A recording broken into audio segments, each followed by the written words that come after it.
Sciatica treatment at home. Treatment for sciatica, pain that occurs along the sciatic nerve because of compression, generally starts with home remedies such as stretching, and, if it doesn't clear up on its own, progresses to other approaches, such as physical therapy, steroid injections, and, as a last resort, surgical interventions.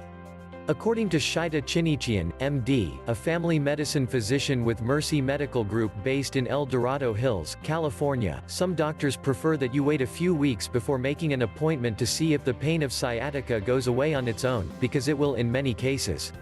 The time to see an MD is after 2 or more weeks of severe pain, says Lauren Fishman, MD, an assistant clinical professor at Columbia Medical School and medical director of Manhattan Physical Medicine and Rehabilitation in New York City.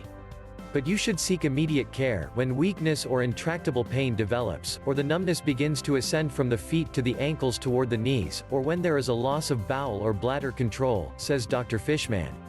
When you see a doctor for symptoms suggesting sciatica, you will be asked about the nature of your symptoms, when and how they started, and whether anything worsens or improves them.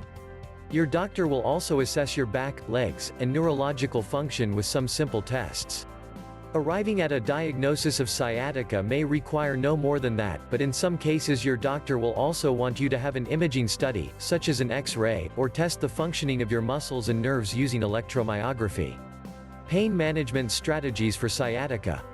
Once it's determined you most likely have sciatica, you and your doctor will decide together how to treat it. Initial treatment can include the following: applying ice or warmth to the areas that hurt. Stretching your hips and legs, particularly your hamstrings, the muscles on the backs of your thighs. Avoiding sitting for long periods. Seeing a physical therapist for assistance with stretching, heat or ice therapy, and exercises to strengthen the core muscles that support the spine. Taking anti-inflammatory or analgesic medication, as recommended by your doctor. Trying complementary therapies, such acupuncture or a method like the Alexander technique, which can improve overall body alignment. If these interventions do not help the pain, and imaging tests were not done earlier, Dr. Chinichian says a physician will likely consider ordering an X-ray to look for bone spurs that could be pressing on the nerve root, or an MRI to see if there is a herniated disc potentially causing the symptoms. How to stretch safely with sciatica. When stretching to help with sciatica, stretch only until you feel a gentle tension in your limb or other body part. Hold the stretch for at least 10 seconds initially, and build up to holding the stretch for at least 30 seconds. Don't bounce as you stretch, and don't hold your breath, breathe normally. An easy hamstring stretch for people with sciatica is to lie on your back, raise one leg in the air, wrap a towel or strap around the raised thigh or foot, and support your leg with the towel while gently straightening your knee. The leg on the floor can be bent or straight, whichever is more comfortable. You should feel a stretch along the back of your leg. Another option is to sit on the edge of a chair with both feet firmly on the floor. Extend one leg and flex the foot, so the weight of your leg is resting on your heel. Keeping your back straight, gently rock forward on your sit bones so your navel moves slightly toward your leg. You should feel a stretch along the back of your leg. When you stretch, do it with the goal of feeling better, not becoming more flexible or increasing your range of motion. Over time you may become more flexible and increase your range of motion, but these gains tend to happen slowly, with regular practice. Pushing or pulling too hard in a stretch can cause tiny tears in your muscles, tendons, and ligaments, which will hurt and can cause you to become less flexible, not more. Using over-the-counter (OTC) pain medication safely. Over-the-counter anti-inflammatory drugs, such as Advil, ibuprofen, and Aleve, naproxen, can help ease the pain of sciatica, but overusing these medicines, taking too much at once or using them for prolonged periods, can have dangerous side effects, including damage to the lining of the stomach and even stomach ulcers. The pain reliever Tylenol, acetaminophen, can cause liver damage if you take more than 4,000 mg per day. When calculating your total daily intake, it's important to read the labels of all the prescription and non-prescription drugs you take to determine which, if any, contain acetaminophen. If you're not sure if a product contains acetaminophen, ask your doctor or pharmacist. The risk of liver damage from acetaminophen is also higher in people who drink 3 or more alcoholic drinks per day or have pre-existing liver disease. If you find yourself relying on OTC pain medication to relieve sciatica pain for weeks on end, see your doctor for an alternative plan to controlling pain. Steroid injections. For severe sciatica pain, a physician may recommend an epidural steroid injection, in which a corticosteroid medicine is injected near the spinal nerve roots. The relief from an epidural steroid injection can last for a few months or longer. Surgery for sciatica.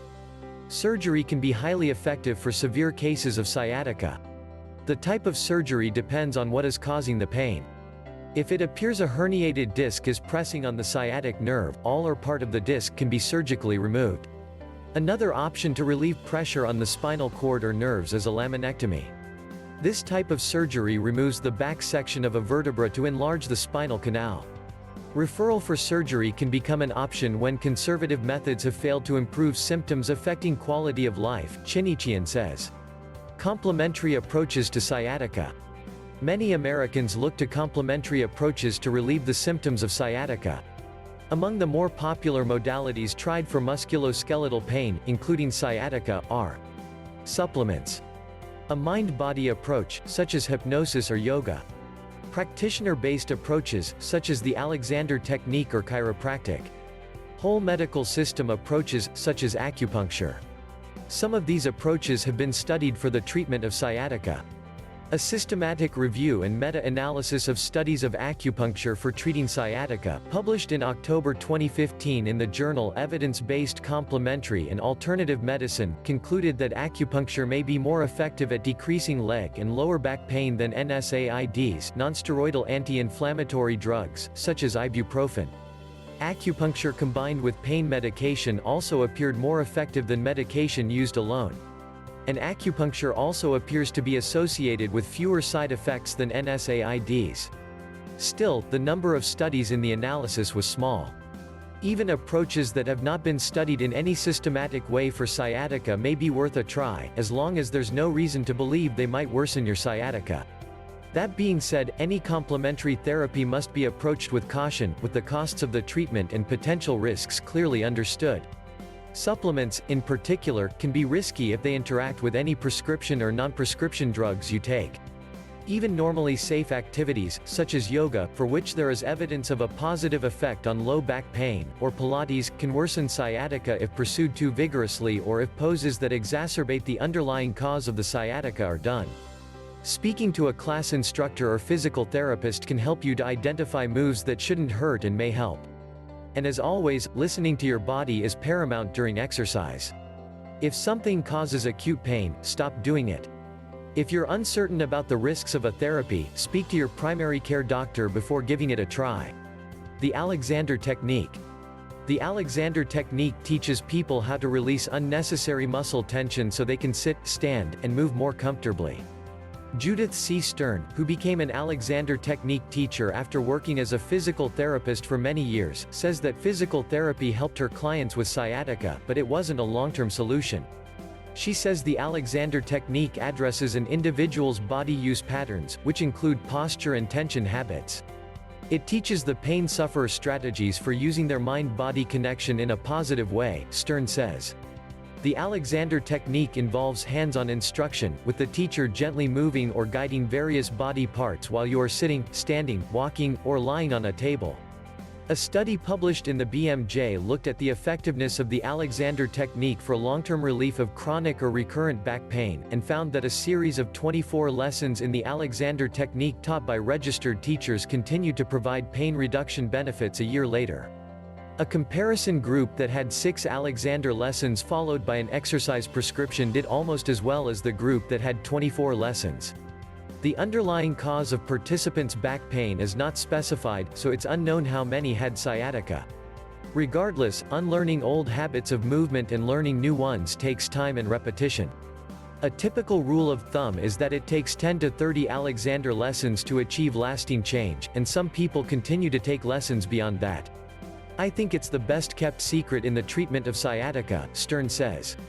For more information regarding pinched sciatic nerve, check out the link in the description below.